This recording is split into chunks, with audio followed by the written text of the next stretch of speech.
Sophie Frein, je suis infirmière avec une spécialité sur l'environnement en tant que conseillère médicale en environnement intérieur.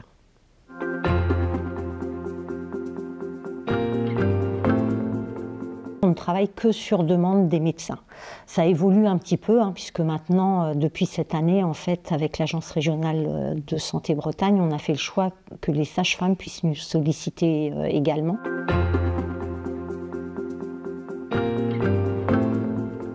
On se questionne vraiment sur tout l'environnement du patient. S'il y a des sources de pollution extérieure, il y a aussi les problèmes d'allergie au pollen, qui est aussi un vrai problème de santé publique. Ensuite, on rentre sur le logement en tant que tel, avec quelle époque il a, parce qu'il y a certains polluants dans les matériaux de construction qui ont un lien avec l'époque où ça a été construit.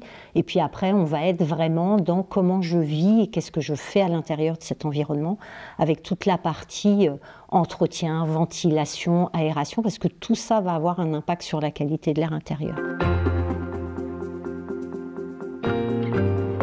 La première source de pollution, ce sont les produits d'entretien, et je vais ajouter à ces produits d'entretien la grande masse des désinfectants, parce que depuis l'ère Covid, on a eu tendance à encore plus vouloir désinfecter qu'avant.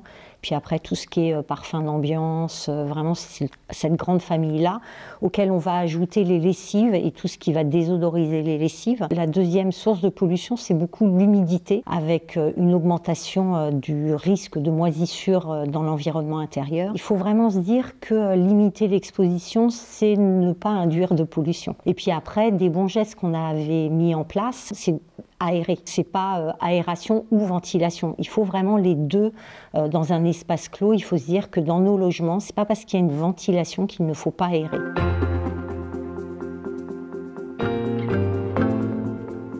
Vraiment, la pollution chimique, de façon générale, ça va avoir un impact énorme sur l'appareil respiratoire parce que ça va augmenter les inflammations des voies respiratoires. Et le fait aussi d'aggraver cette inflammation fait qu'on va diminuer la barrière de la muqueuse qui permet d'être moins touchée par les allergènes.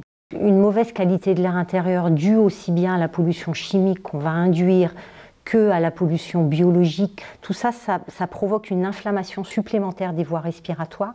Donc ça va aggraver et les allergies et l'asthme. Dans les deux cas, on a une inflammation supplémentaire qui aggrave la maladie.